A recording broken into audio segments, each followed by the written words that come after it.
Você sabe o que foi o contratualismo? Carol e Mavi explicam. O contratualismo é uma doutrina da filosofia do direito, a qual se estabeleceu o Estado por um contrato entre os cidadãos ou entre estes e um soberano. As teorias contratualistas se difundiram entre os séculos XVI e XVIII, tendo sua origem na Inglaterra. Os principais teóricos do contratualismo foram John Locke, Thomas Hobbes e Jean-Jacques Rousseau. Os autores contratualistas usavam a existência dos contratos sociais como uma forma de entender de que maneira e diante de quais circunstâncias o Estado civil passou a regulamentar a vida em sociedade. Para eles, o contrato social pode ser implícito ou explícito e marca a passagem do estado natural para o estado em que acontece a vida social e política. Embora os três principais teóricos tenham chegado a conclusões distintas, eles concordavam com a ideia de que a sociedade e o Estado se originaram a partir de relações contratualistas.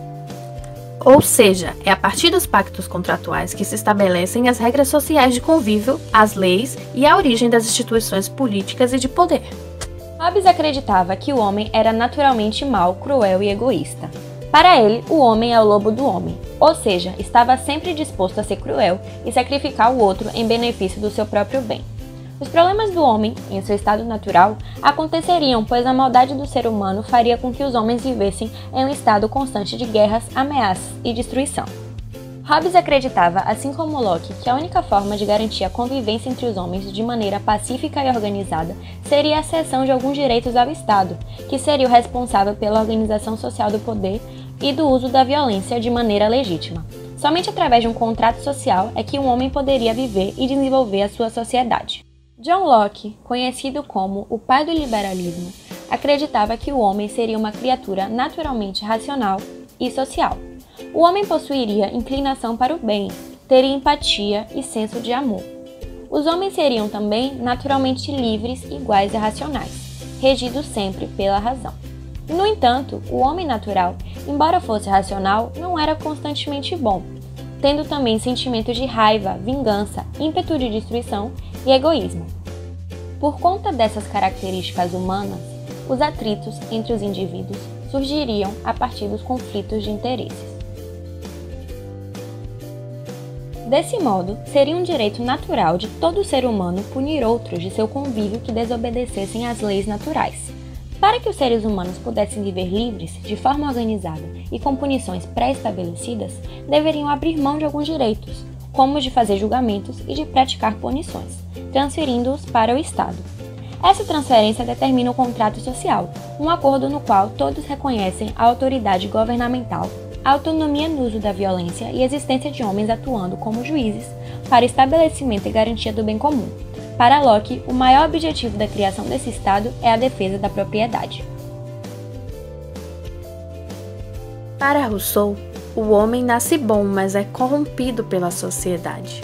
O homem também nasce livre, no entanto, mantém-se sempre preso por conta da vaidade, busca por status, posição social e orgulho.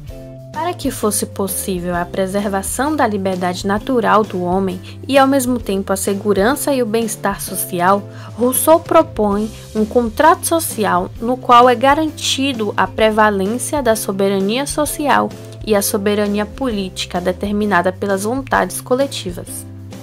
O contrato social, para ele, deve definir a questão da igualdade entre todos, garantir a vontade individual e determinar a vontade coletiva, com foco no bem comum. Rousseau propõe o uso da justiça para submeter igualmente fracos e poderosos.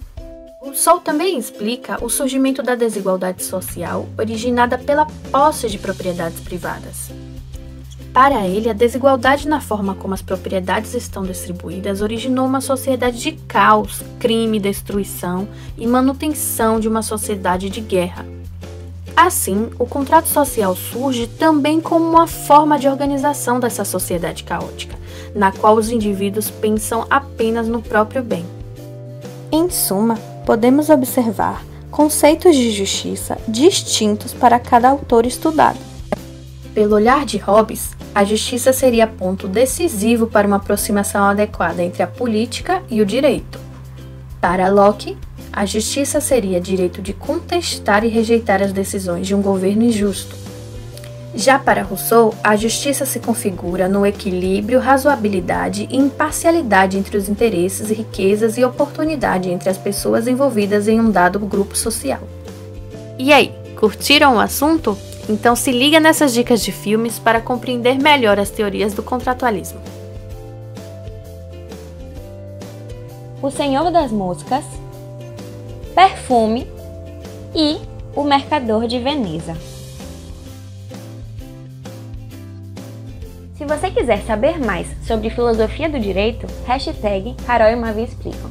Obrigada por assistir o vídeo. Até a próxima!